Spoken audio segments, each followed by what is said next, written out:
I'm eating fried noodles pancit canton. Wow, in fairness, instead of eating rice, I use this. It's totally the same, but I crave for this, okay? Oh my gosh, for the very, very first time. Really? Okay. Oh, here. Okay. Oh my gosh. Sarap. Would you believe almost 3 years just now I ate, noodles, fried noodles and pancit canton. Imagine. Kaya nyo ba yan?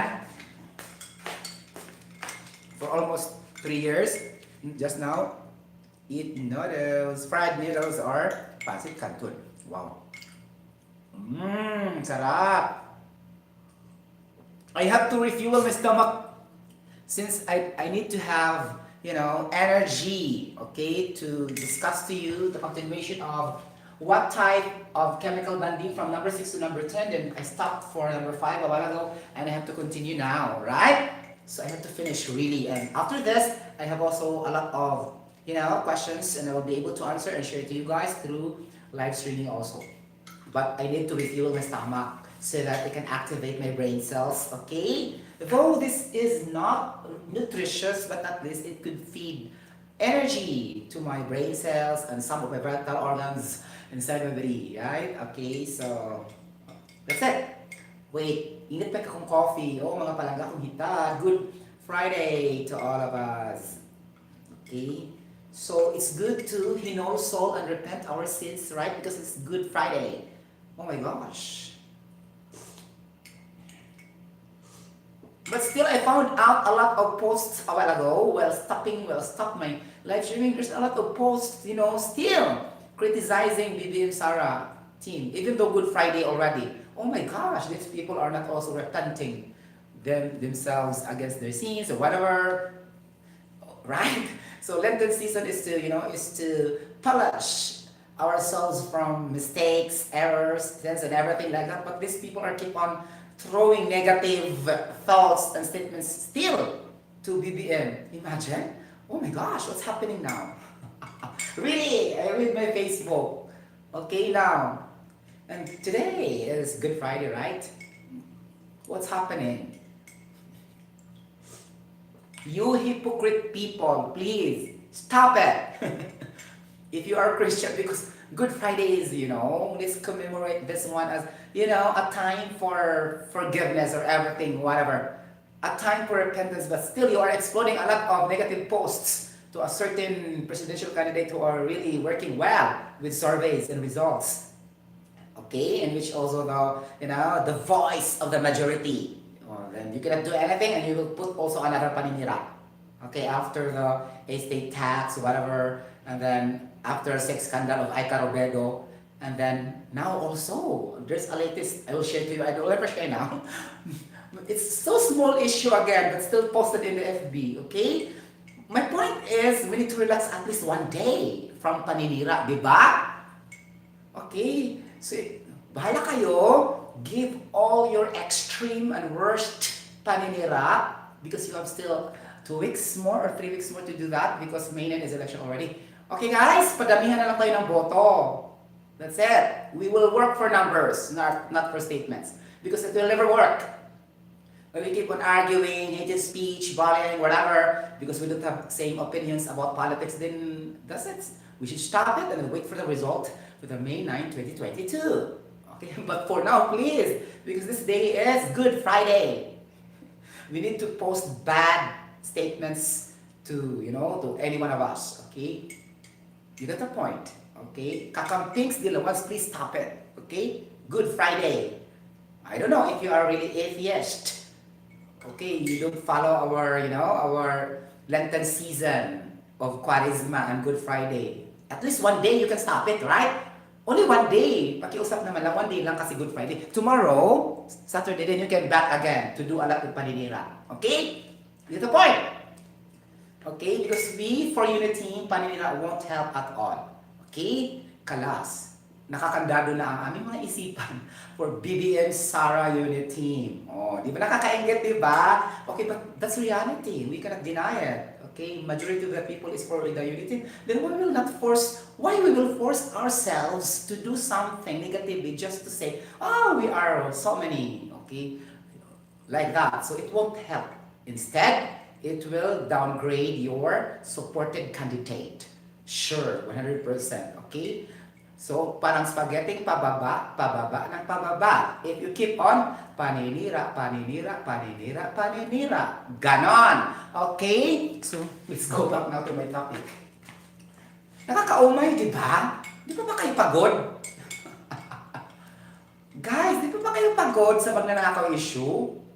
And not proven yet? Okay?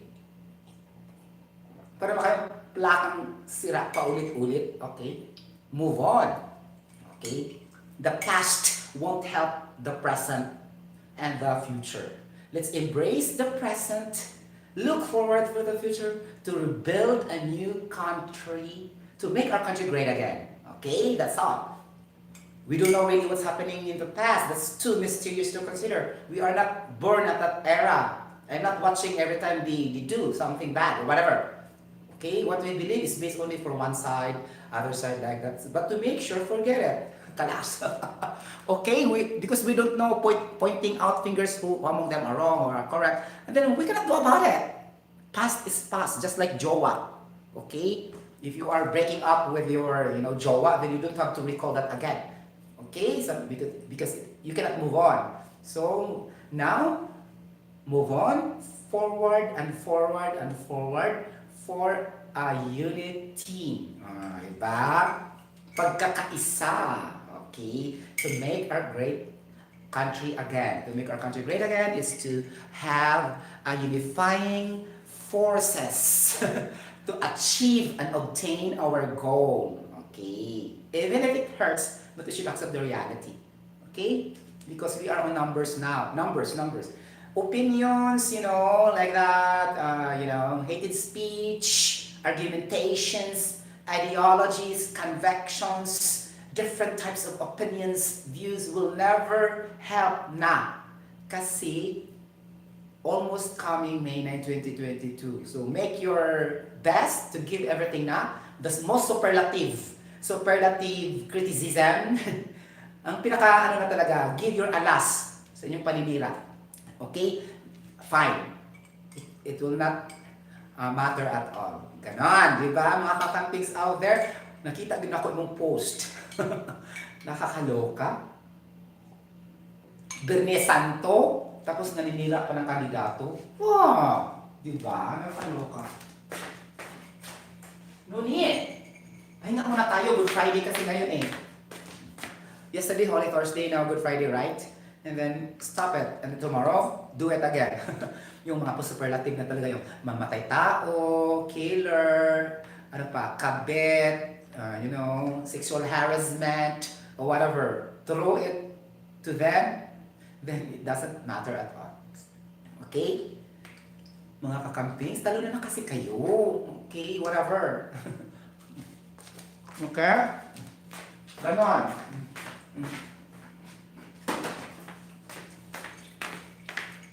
Di ba? Let's be realistic.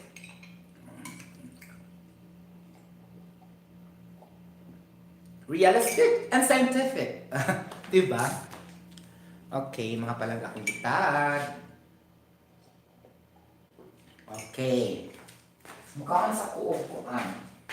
This one is gonna be, pansit canton to the highest level. Wow! O, di ba? Nakakaloka. Ang sarap.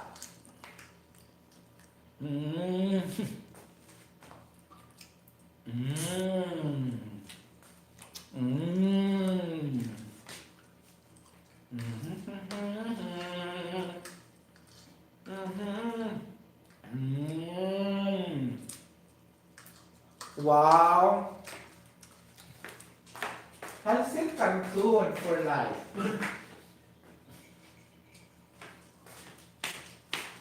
Di ba guys, I'm very, very proud. Now I eat pansit canton, okay, for a very, very long time.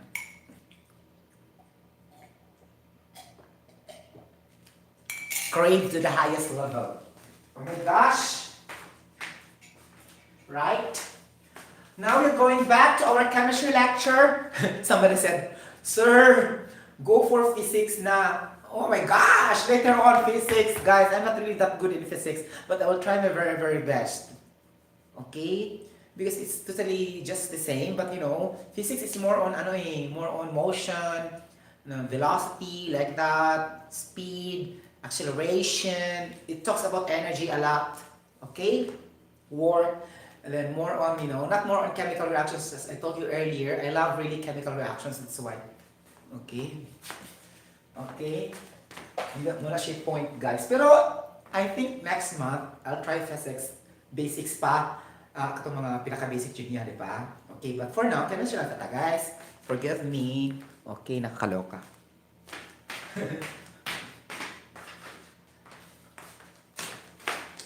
Okay.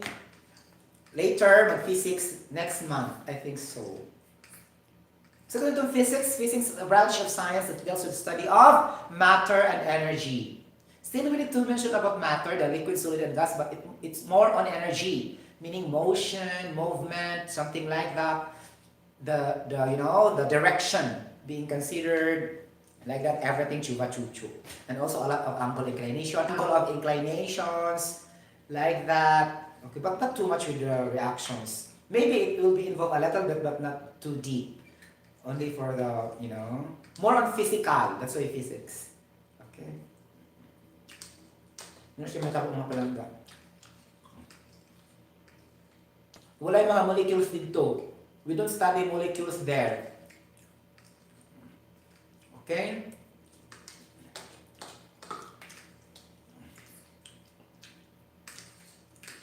Wow! Aba! Go! Sarap! Nakakaloka. O diba? Nalimian ko guys because didn't ko prepare me. But then it is also prepare me. Then it's not also delicious, right? When you keep on eating the same menu. Do you agree? The same menu every minute, every second? It's not taste good already, right? Then you have to vary the way of cooking. Okay?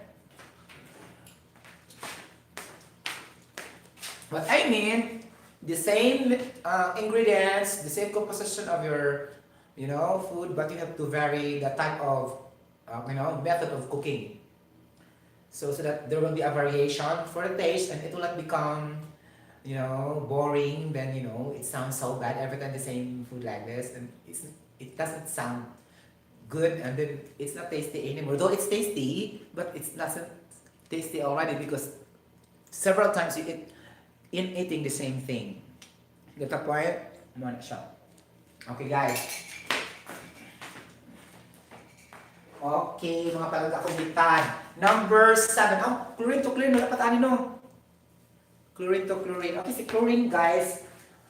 Chlorine gas. Okay, ganon. So, by looking at it directly, we can see this is a non-polar. Okay? Non-polar covalent. This is a element because it's still chlorine, right? It's not a compound. So, non-polar covalent chlorine. Okay. Or element, chlorine. Now, how can we do that? Okay, so 2, diba? 2 ang chlorine. So, I will say chlorine, chlorine. Okay. 7 valence electrons in the outermost shell. 1, 2, 3, 4, 5, 6, 7. And 1, 2, 3, 4, 5, 6, 7. Okay. Now take note the octet rule of chlorine, ha? If you have say lithium, beryllium, okay, boron. Okay. What is the atomic mass of boron? 10.83, right? Okay. Like that. Boron, carbon, nitrogen, oxygen, ganon, di ba? Sulfur, no, not sulfur. We have fluorine, right? Fluorine and it's gonna be helium, I think so. Neon, right? For example only. Okay, now, so we will treat this as Carbon oxygen, so 6 here, 7 here, 5 here, and 4 here.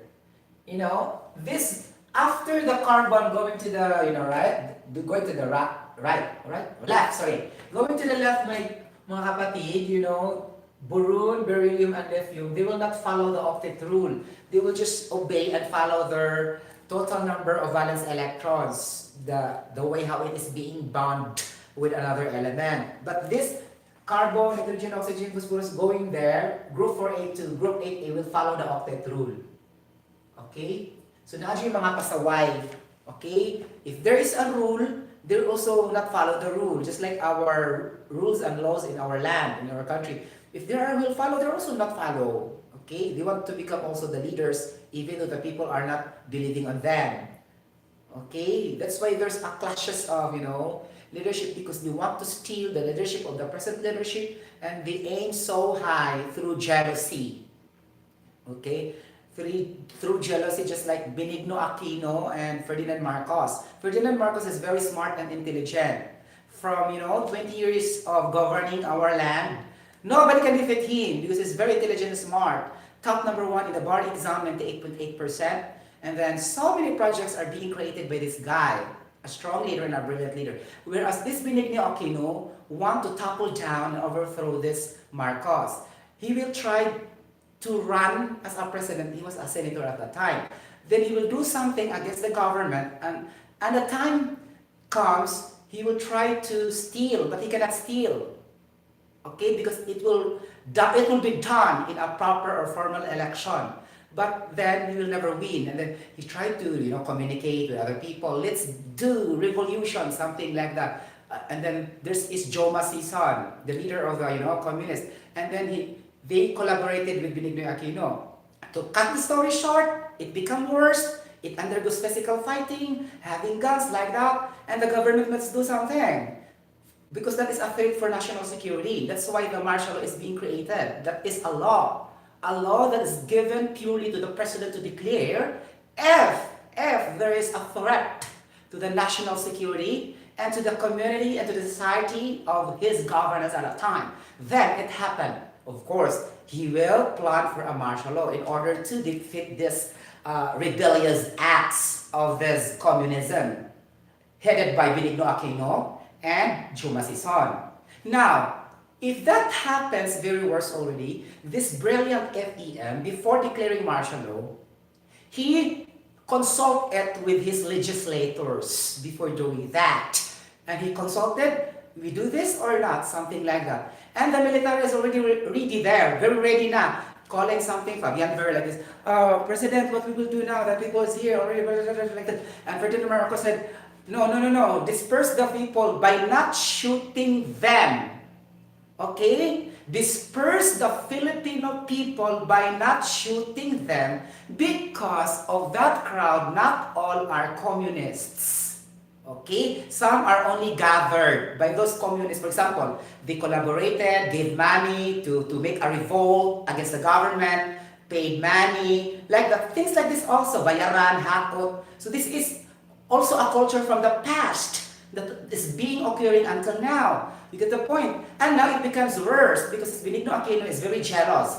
Okay? He wants to steal the presidency. Okay, let's cut the story short. Now there's a war because it cannot control now, and the people is being dispersed. Since that is war already because it involves guns, of course there's a collateral damage. You get the point? Collateral damage, there must be a blood situation.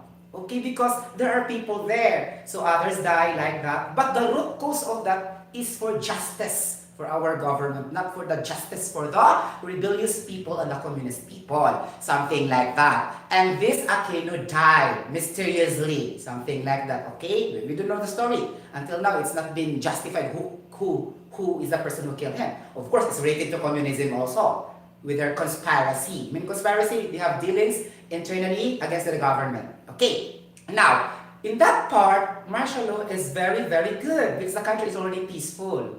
Okay, there will be no revolution, there will be no war, but this communism interpret that in another way around, and they establish a political party against the government. That's why they created that political party and exists now until now, which is the Liberal Party and the kakam pink, something like that. They changed it to pink because the Filipino people already engraved in their brain cells that this is still the Liberal Party that this Benigno Aquino is leading for.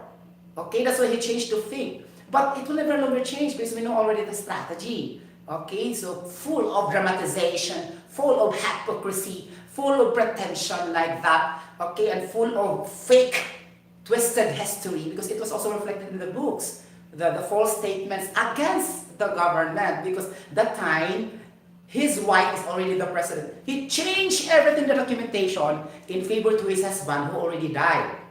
Okay, now, the social media is evolution and then the truth cannot be fabricated and there's a lot of vloggers like the social media and the truth come out. That's why you will notice a lot of Filipino people favored against this Aquinos because for the failed presidency for 30 plus.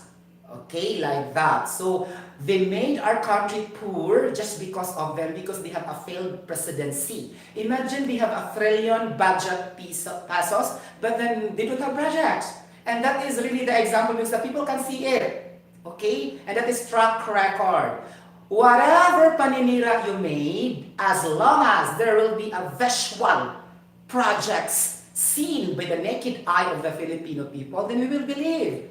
And if you keep on talking against these Marcoses, then that's only a pure statement. We don't know who's telling the truth, right? So it's better to judge and confirm with the projects they made. And so many projects in the Philippines made by Ferdinand Marcos, the most brilliant and strong leader in our country for 20 years, I think from 1956 to 1986, something like that. There's a lot of projects until now we are enjoying, in which the Aquinos did not do it. Something like that. And in fact, when Aquinos in the regime, they sell all the public-owned properties. So the Filipino people suffers for the electricity. Okay, because they are privatizing that. And in that, we don't know if there are corruptions because they are very, very, clever in hiding their, bad smell. Meaning to say they are fabricating everything because that was time the books are made by them. They created also the PCGG and then collaborated the BIR and keep on pressuring the Marcoses to pay. And then if the Marcoses will pay, they will do something also. Where does money come from? Maybe they already divided that by their own pocket, the BIR and the PCGG. PCGG is created by the Aquino just to get something. Okay, you get the point. And the BIR is the most corrupt, government agency in our nation. So, no, very easy. If we love to compute advanced engineering mathematics, if we are engineers, we love a lot of equations, right? How much more is that? It's very easy, right? It's not an equation, no? It's not a chemical reaction. It's not a molecule that we cannot see in our eyes and we cannot study. So, it's very easy to understand the equation, okay? So, that's why you cannot expect Lenny Robredo to overcome the scores of BBM because, it's already engraved in our brain cells. I'm not telling all, we the majority already engraved in our brain cells, the failures, the epic failures at the time of the regime of the Aquinos governance. Okay. I'm not a politician, but I will research. As I told you, I don't depend on only one sources.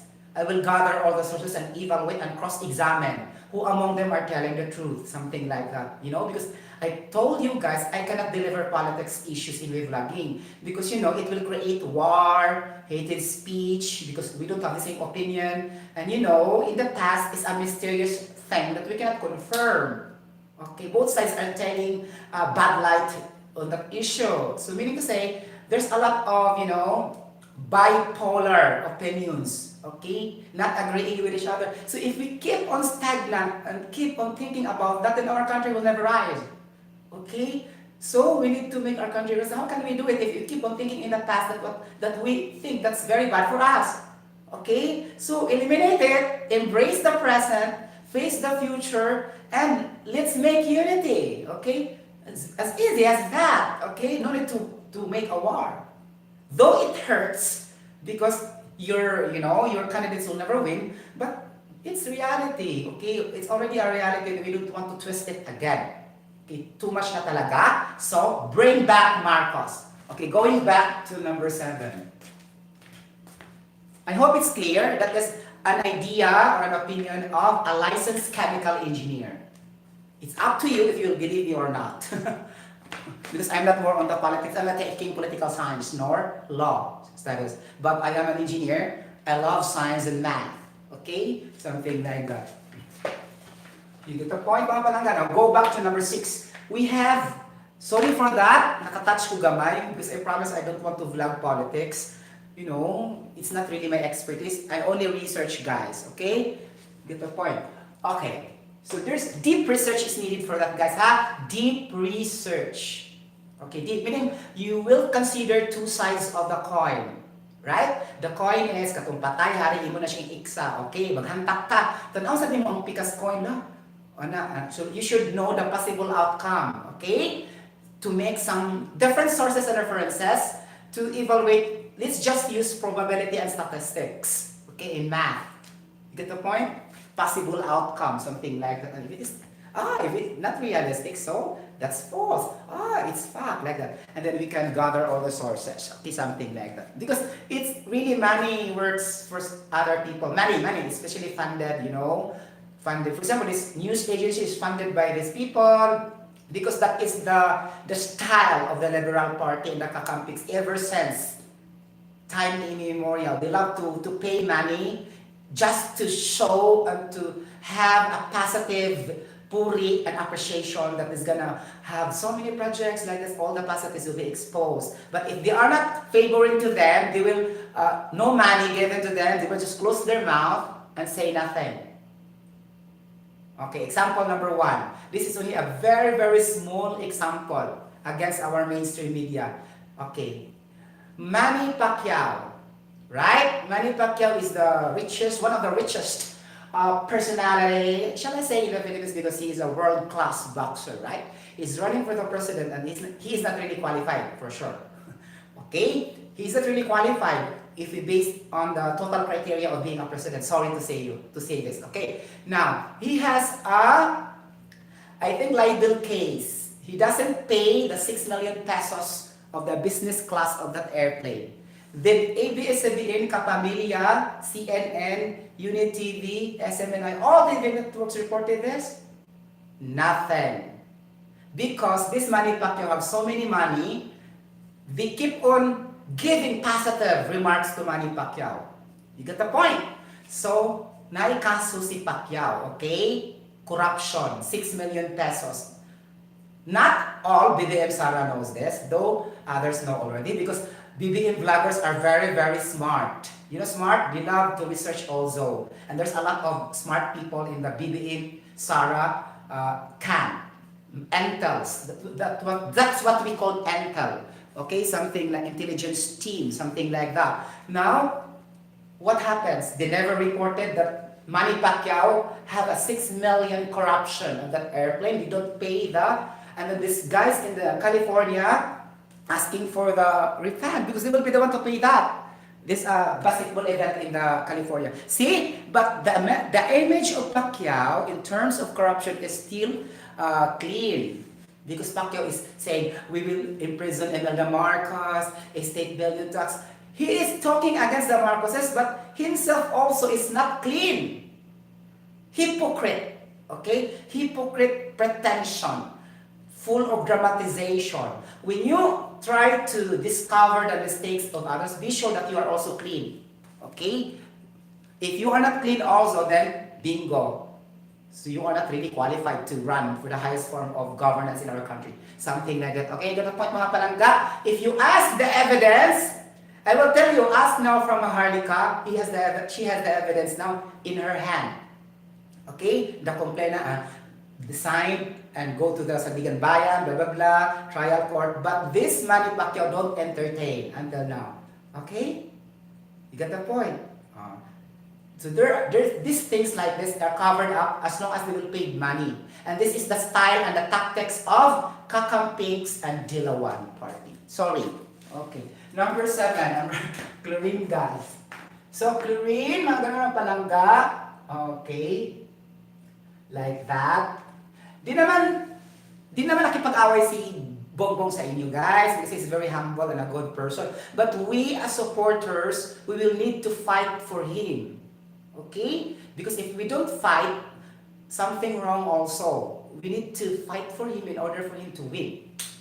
Okay? Like that. Kami ang bubulyak sa inyo, mga jutang Jenny na hitag. Di ba mga palangga akong ganun? Ganun parati si Mang Harlika eh. Okay? 1, 2, 3, 4, 5, 6, 7. Balik tayo sa chemistry because baka na maglagot na ako kay may mga kakamping, ganun, whatever. Okay? Guys, sa Dubai, guys, ba, ang score ni BBM kay Kuan, 1,400 plus, I think so, except po, ang kay Lenny, 35 ra. Imagine, 35 ra kabuok. O, diba? So, a lot of people believes in the capacity and the ability of this Bongbong Marcos to lead our country, to make our country great again. Sama-sama tayong babangon muli. O, diba? Nakakaloka. Pwede na ako, guys, mag-campaign spokesperson sa campaign. Charot. Okay.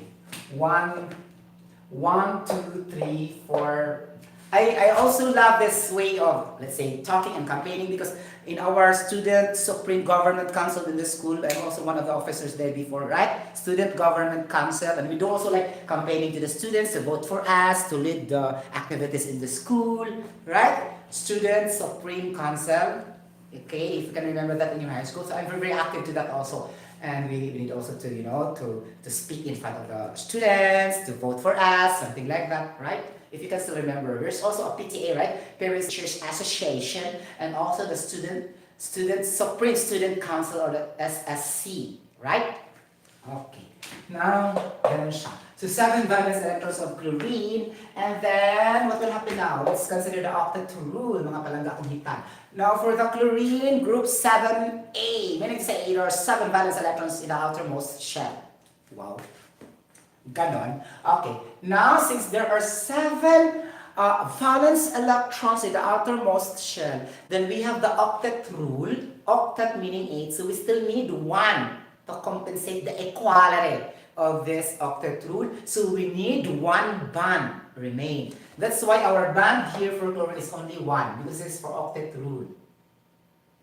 Okay. Thanks to God, chlorine follow the rule. We do that separately. We do that later on adding the total, okay? Number of something like that.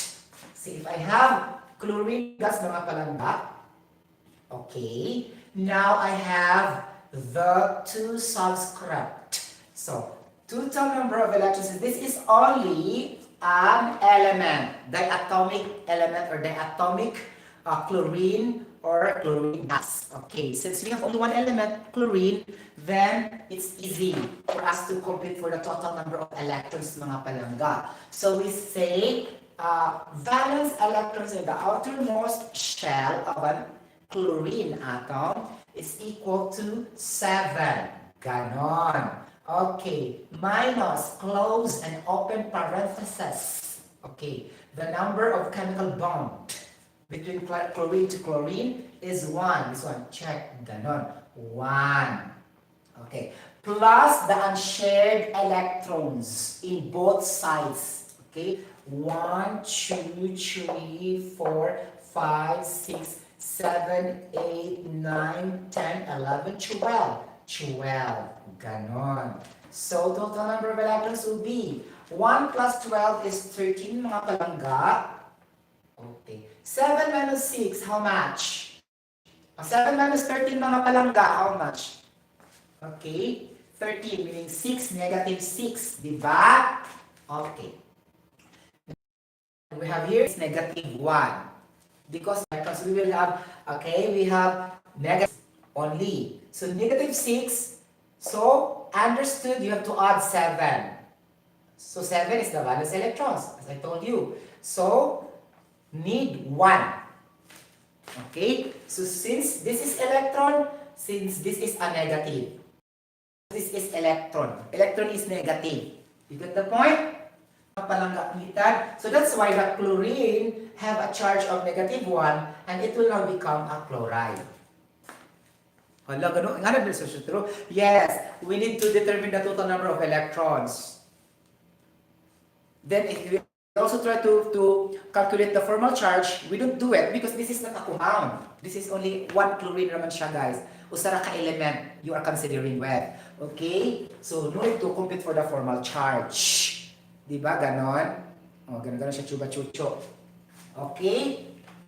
Ganon siya. Again, compute na to ang total number of electrons mga palangga uhitan. Okay. Okay, this is chlorine gas. Okay, total number of electrons mga palangga uhitan is 2 times the valence electrons. Okay, pila man siya ang valence electrons ni mga palangga? 7, right? So, this is gonna be 14. O, ganon. 14 total number of electrons. Now, check. How many talaga? 1, 2, 3, 4, 5, 6, 7, 8, 9, 10, 11, 12, 13, 14. Perfect! There are total number of electrons. Right? Ganon. Now, atong suwayan ang formal charge just to ensure the theory. Okay? Like that.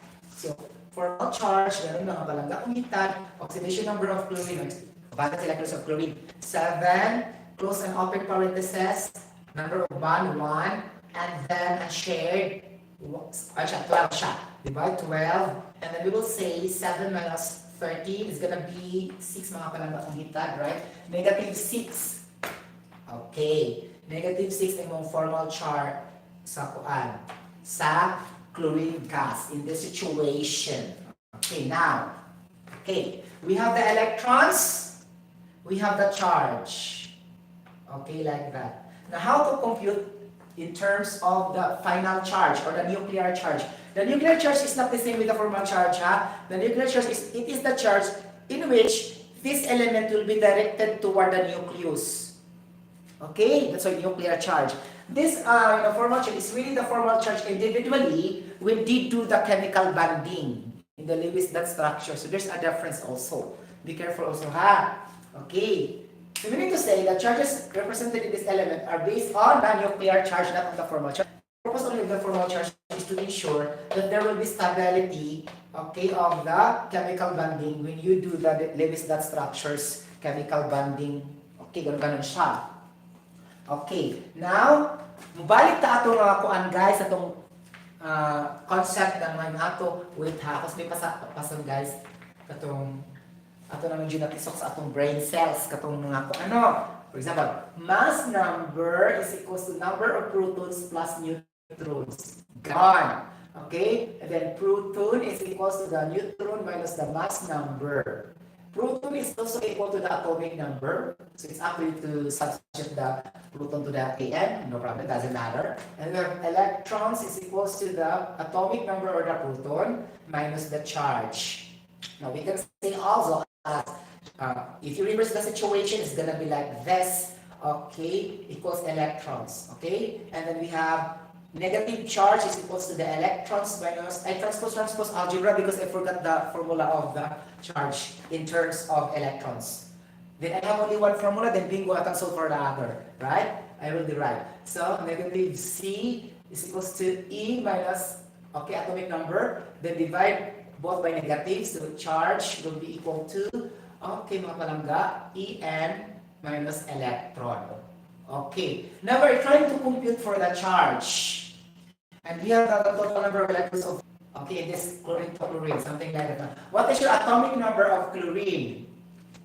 Okay, what is your atomic number of chlorine, mga palangga? 17. Okay, 17 minus 14. 17 minus 14, ganun. So it's gonna be -3. Okay, -3. Okay. This is your nuclear charge supposedly with chlorine. Okay. Now this chlorine guys, tanawa na guys, duha siya ka chlorine. Okay, duha siya ka chlorine. So -3 plus -3. You get the point because this is only applicable for one chlorine. So -3 plus -3 is equal to -6. Will also equal to your -6 in the formal charge computation. So it matches. or your formal charge and your nuclear charge. So this is correct, okay, by computation. Now, you have the negative 6 and we have the 14, right? And then, since 14 is referring to the electrons. So if we try to add this one, 14 minus 6 is equal to 7, right? Equals to 8, sorry. 14 minus 6 is equals to 8, right? Ganito mga palangga, 8 siya. And then, this electrons is negative, so it will become negative 8 electrons. Okay? Negative 8 electrons. Now, there are 2 chlorine here. Okay? Diatomic chlorine. So, negative 8, single 4 electrons in the total number of electrons. Since we have now 4 electrons in the total electrons, 4 electrons in the total electrons computation, and then we have also the 3 electrons, okay, in the charge here. So plus 3 electrons is equal to 7 electrons. Now take note, what is the valence electrons in the outermost shell of chlorine? Diba 7? Then perfect. Correct. So nag-match siya, 7 electrons. So we can compute the valence electrons by adding the nuclear charge and the total number of electrons in result for the chemical bonding. So wag yun siya tapon. Walang tapon dito. You try to connect all the theory and it matches up. It's validate your claim. Then having the theory exactly what is really specified, then it's correct. Of course, 7 electrons, we have 7 electrons in outer motion, meaning I'm doing the right thing. Okay? Or else it will not be 7. Get the point? Because it's 2 magulis na chlorine, 2 makabok, so divide pa ni mo 2. Right? You get the point mga palangga? Akong gi-add mga palangga because 2 magka-chlorine. Okay?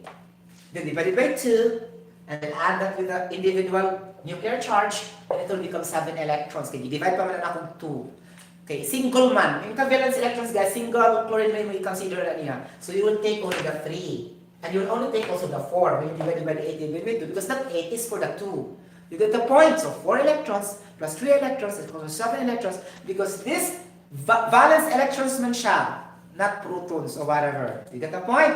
So muna siya mga palangga kung hitad. Okay.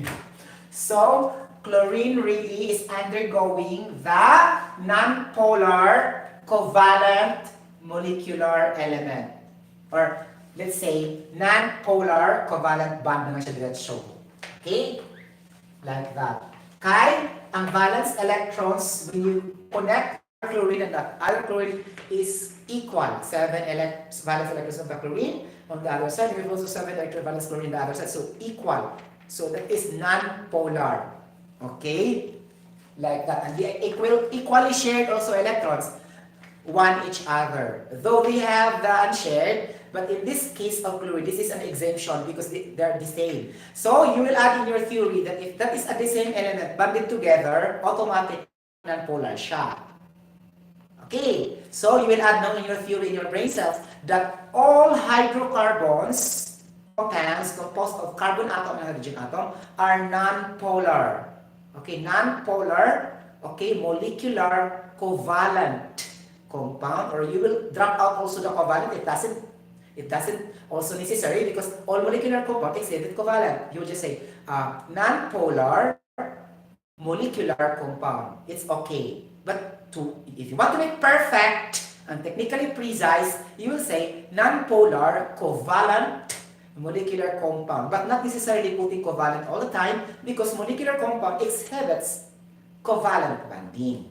You get the point? Muna siya mga palangga. And this is acceptable for all diatomic gases. What are those diatomic gases, Sir Sotero? We have oxygen gas, fluorine gas, iodine gas, bromine gas, fluorine gas. As long as there are 2 on the subscript, meaning you have to do it twice.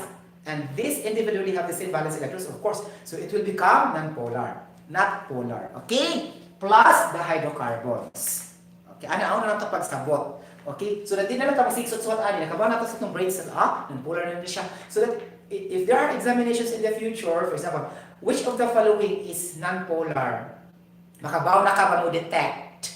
Even though hindi na ka you will never do the structures, you will never do the chemical bonding already that is a non-polar. If gases chuba chuchu. Diatomic ha, I'm not saying 3, diatomic only exclusive. Cl2, F2, Br2, like that. Because if you put 3 also, that is also imbalance because it's not equally, okay, you put Cl, it's meaning trichlorine. It's not balanced. Okay? So, 2 is balanced man siya. But there's no tetra. Okay, there's no tetrachlorine. Okay, it will just become tetrachloride when you combine that with a metal. Or non-metal, it's up to the situation. We have carbon tetrachloride, but it's not always happening in a single or natural existence as a Cl4. There's nothing, I think so. Yet, nothing. Okay, I will explain why. Okay, why nothing? O4, let's say, Cl4 is tetrachloride, right? It's nothing. Unless you will bond the two carbon, it will become carbon tetrachloride. Okay, for example, I have, nakakaloka. Okay, I have oxygen. Oxygen, monoatomic oxygen is only an oxygen, a simple oxygen with a charge of 0 neutron. Okay, neutral oxygen. We have also an oxygen with a charge of -2, right? Like that. So this is now a charged oxygen -2. This is another thing. Another source of oxygen is the O2. This is also another thing. This is diatomic oxygen as a gas. Also another oxygen exists as O2 -2. And this is peroxide. Okay? That's why we have hydrogen peroxide. So, pinanakabuok ang kuan sa oxygen. Okay, call this one isotope. Bitawagan niya. Not really an isotope. This is an allotrope. Okay, meaning to say the same element that varies only in the forms. That is called allotrope. This is not isomers and this is not isotopes. Okay? Theory, chemistry, remember? Okay? Like that. So this is allotrope. The same element but exists in various forms. Okay? Not on the charges and everything. Because isotopes, okay, the same element, okay, anything that's the same number of atomic number and protons but differ in their mass number. For example, we have the carbon. Okay, we have the charcoal, we have the graphite, we have the diamond. But still made up of carbon, only changing the, the carbon 12, carbon 13, carbon 14, meaning the mass number only changing, something like that, okay, but not the atomic number. In here, another thing, the same oxygen but exists in various forms. Okay, you get the point. So this is allotrope. Ganun. What are those allotrope pa, mga palangga? I think there's a lot, right? For example, ito mga hematite, magnetite, mga ganun-ganun, di ba? Okay, and there's a lot I cannot explain now. This is not our topic. Okay, like that. So we have also another version of oxygen, mga palangga, akong hitad. Charot. Okay, we have ozone. Of 3 atoms of oxygen. Again, the layer of the sun in which the radiant heat of energy generated, where it contains also phosphorus. Okay, that's what we call as phosphorus of the sun. Meaning to say, the phosphorus is really coming from the sun. That's why we need phosphorus in the phosphorylation process needed in the photosynthesis. In order we can calcium, phosphorus, magnesium. These are the 3 minerals really fortified needed for our good bone health to avoid osteoporosis and osteomalacia. Together with the vitamin D absorption, the calciferol and the calciferol and the other one is that I forgot the term. It's more on the vitamin D3. Okay, di ba? Vitamin D2. We have like that. Okay, ito mga palangga, mga sinitabo. Okay, calciferol and nakalimutan ko, calciferol and ergoferol. Charot. Diba? Okay, mo na siya mga vitamin D. Okay, mga zero, okay? Ganon.